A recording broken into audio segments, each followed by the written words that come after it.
মানুষ কেন বলে মোদের নারীর নিজস্ব নাই কিছু? আমি তো দেখি জগৎ চলে নারীর পিছু পিছু।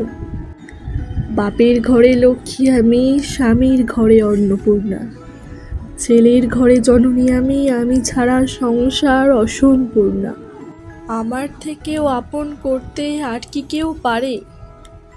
বাপের ঘরকে ছেড়ে এসেও পরকে বাঁধি ঘরে।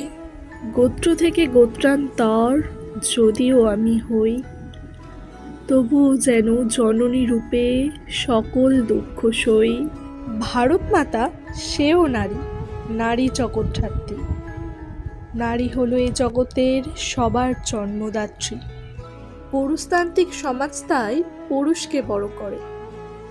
জেনে রেখো সেই পুরুষকেই নারী গর্ভে ধারণ করে। মহাকাল আমার পদতলে শায়িত চিরকাল, আমি ছাড়া এ জগৎ সংসার সবই হবে অচল। আমি ছাড়া এ জগৎ সংসার সবই হবে অচল।